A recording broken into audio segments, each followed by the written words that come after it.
ইরানের ওপর মার্কিন ও ইসরায়েলের হামলার পর ইরানের পাল্টা আঘাতে গত কয়েক ঘন্টায় বদলে গেছে পৃথিবীর ভূ রাজনীতি। একদিকে ইসরায়েল ও আমেরিকার অপারেশন এপিক ফিউরি, অন্যদিকে ইরানের একের পর এক ব্যালিস্টিক মিসাইল হামলা। আসসালামু আলাইকুম বন্ধুরা, খবর সংযোগের জিওপলিটিক্যাল নিউজের আজকের ভিডিওতে আমরা জানবো ঠিক কি ঘটেছে গত 48 ঘন্টায়, কেন এই যুদ্ধ শুরু হলো, ইরানের হাতে কি কি অস্ত্র আছে। সুপ্রিম লিডার আয়াতুল্লাহ আলী খামেনির মৃত্যুর পর ইরান কি দমে গেছে, নাকি শুরু হয়েছে ইতিহাসের সবচেয়ে বড় প্রতিশোধ। ডোনাল্ড ট্রাম্প বলছেন হাতে সময় মাত্র 4 সপ্তাহ। আজ 2রা মার্চ 2026, সারা বিশ্ব তাকিয়ে আছে তেহরান আর তেল আবিবের দিকে। কি ঘটছে সেখানে জানতে ভিডিওটি শেষ পর্যন্ত দেখুন। রণক্ষেত্র ইসরায়েল, ইরানের মিসাইল বৃষ্টি, মধ্যরাতের তাণ্ডব, বেকায়দা ইসরায়েল। সোমবার রাত 2:45 পুরো ইসরায়েলে একের পর এক মিসাইল পড়ছে। উত্তরের গালিল থেকে দক্ষিণে নেগেভ মরুভূমি, এমন কোনো ইঞ্চি জায়গা নেই যেখানে আজ সাইরেনে বিভৎস শব্দ শোনা যাচ্ছে না। গত মাত্র 60 মিনিটে ইরান 1 নয় 2 নয় টানা 3 দফায় বৃষ্টির মতো ব্যালিস্টিক মিসাইল ছুড়েছে। তেল আবিবের আকাশ এখন আগুনের গোলাকায় ঢাকা। আন্তর্জাতিক সংবাদ মাধ্যমগুলো স্তম্ভিত, তারা জানাচ্ছে ইরানের এই হামলা পূর্বের সব রেকর্ড ছাড়িয়ে গেছে। এটি আর কোনো সতর্কবার্তা নয়, এটি সরাসরি ধ্বংসের মহড়া।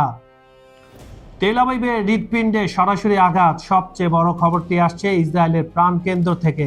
একটি শক্তিশালী ইরানি মিসাইল সমস্ত প্রতিরক্ষা ভেদ করে সরাসরি তেল আবিবের ডেড সেন্টার বা হৃৎপিণ্ডে আঘাত এনেছে। মাটির নিচ থেকে উঠে আসা প্রচন্ড কম্পন আর গগনবিদারী শব্দে কেঁপে উঠেছে পুরো শহর। সামাজিক যোগাযোগ মাধ্যমে ছড়িয়ে পড়া ভিডিওতে দেখা যাচ্ছে দাউ দাউ করে জ্বলছে স্থাপনাগুলো। সাধারণ মানুষ দিক হয়ে জ্ঞান শূন্য হয়ে আন্ডারগ্রাউন্ড বাংকারের দিকে দৌড়াচ্ছে। ইসরায়েলি ডিফেন্স ফোর্স আইডিএফ এখনো ক্ষয়ক্ষতির হিসাব দিতে পারছে না, তবে পরিস্থিতির ভয়াবহতা বর্ণনাতীত। আয়রন ডোম কি তবে খেলনা? বিশ্বের সবচেয়ে শক্তিশালী এয়ার ডিফেন্স সিস্টেম আয়রন ডোম আর অ্যারো ডিফেন্স সিস্টেম নিয়ে এখন বড় প্রশ্ন উঠছে ইসরায়েলের অপরাজয় আকাশ প্রতিরক্ষা কি তবে ব্যর্থ হতে যাচ্ছে? ইরানের ছোড়া ঝাঁকে ঝাঁকে মিসাইলের ভিড়ে আয়রন ডোম কি বিভ্রান্ত হয়ে পড়েছে? সামরিক বিশ্লেষকরা বলছেন ইরান আজ স্যাচুরেশন অ্যাটাক বা একসাথে শত শত মিসাইল ছোড়ার কৌশল নিয়েছে, যা ভেদ করা যে কোনো সিস্টেমের জন্য অসম্ভব। ইসরায়েলের গর্বে সেই সুরক্ষা কবচ কি আজ তাসের ঘরের মতো ভেঙে পড়ল? সামনের দিনগুলো আরো পরীক্ষা হবে এইসব আকাশ প্রতিরক্ষা ব্যবস্থার। আমাদের চোখ সেখানেই রইল। অল আউট যুদ্ধ, ইরান কি মানচিত্র বদলে দেবে? ইরান ঠিক কতগুলো মিসাইল ছুড়েছে? 100, 200 নাকি 500? সঠিক সংখ্যাটি এখনো ধোঁয়াশাচ্ছন্ন, কিন্তু হামলার তীব্রতা বলছে ইরান আজ অল আউট যুদ্ধে নেমেছে। তেহরান থেকে সাফ জানিয়ে দেওয়া হয়েছে এটি কেবল শুরু। খামেনির মৃত্যুর প্রতিশোধ নিতে ইরান আজ বেপরোয়া। এদিকে ট্রাম্পের 4 সপ্তাহের আলটিমেটামের মাঝে এই হামলা কি তবে বিশ্বযুদ্ধের দামামা? ভিডিওর পরের অংশে আমরা ইরান ইসরায়েলের পরবর্তী সম্ভাব্য পদক্ষেপ।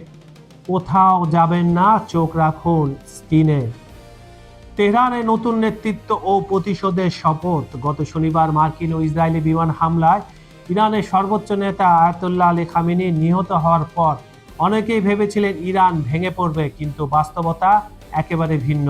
নেতৃত্বের পরিবর্তন। President Masoud Pezeshkian judiciary chief এবং গার্ডিয়ান কাউন্সিলের সমন্বয়ে গঠিত হয়েছে নতুন 3 সদস্যের কাউন্সিল। এদিকে ইরানের সেনাবাহিনী গর্জন করে বলছে তারা ইতিহাসের সবচেয়ে শক্তিশালী প্রতিরক্ষা অভিযান শুরু করেছে।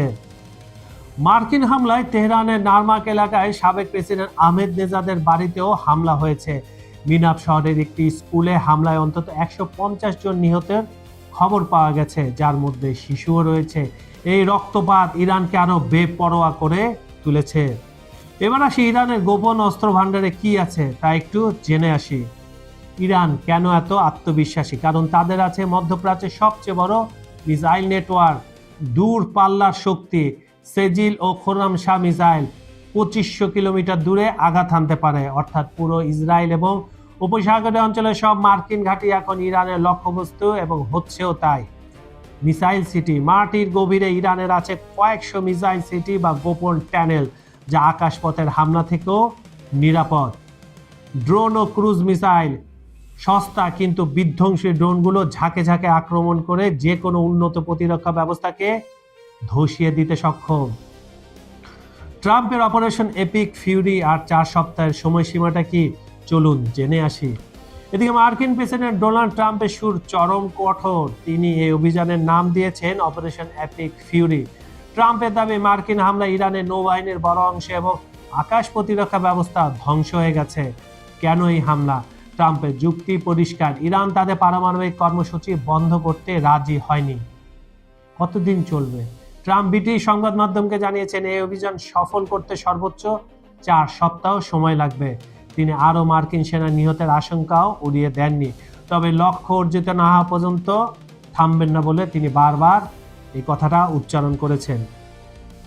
ট্রাম্পের দাবি ইরানের শত শত সামরিক লক্ষ্যবস্তু ধ্বংস, ইরানের নৌবাহিনীর বড় অংশ তলিয়ে দেওয়া হয়েছে, পুরো সামরিক কমান্ড শেষ। তিনি বলেছেন ইরান পারমাণবিক গবেষণা বন্ধ করতে রাজি হয়নি, কিন্তু ইরানের পররাষ্ট্রমন্ত্রী আরাগাচি এর আগেই বলেছিলেন তারা পারমাণবিক অস্ত্র তৈরি করবে না, কিন্তু শান্তিপূর্ণ পারমাণবিক প্রযুক্তির অধিকার ছাড়বেন না।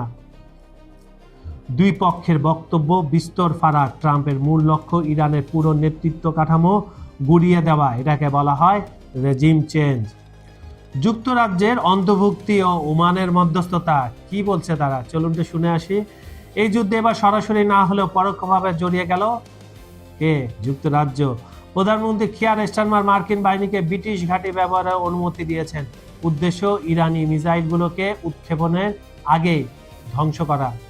অন্যদিকে শান্তির শেষ প্রদীপ জ্বালিয়ে রেখেছে ওমান। ওমানের পররাষ্ট্রমন্ত্রী বদর আল বুসাইদি জানিয়েছেন যুদ্ধের মাঝেও কূটনীতির দরজা খোলা আছে। তিনি অবিলম্বে যুদ্ধবিরতির আহ্বান জানিয়েছেন। প্রশ্ন হলো এরপর কি হতে পারে?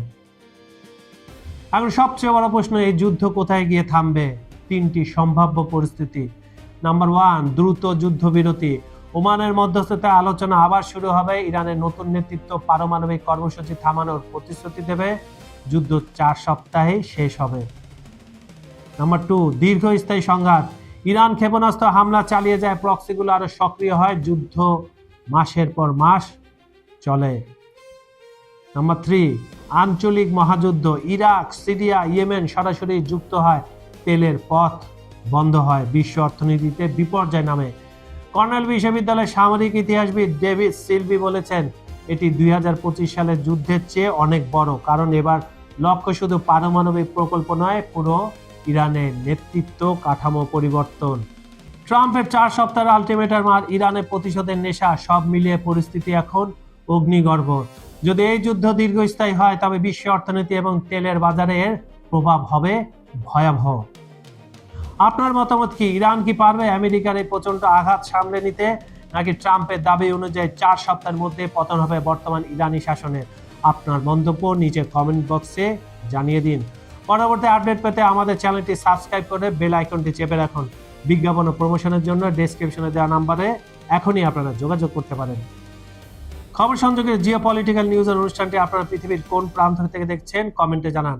Bangladesh, Bharat, Pakistan, America, Europe, Ukraine, Brazil, Argentina, Africa, Saudi Arab, Kuwait, Dubai, মধ্যপ্রাচ্য, যেখান থেকে দেখুন না কেন আমরা আপনার মতামত শুনতে চাই।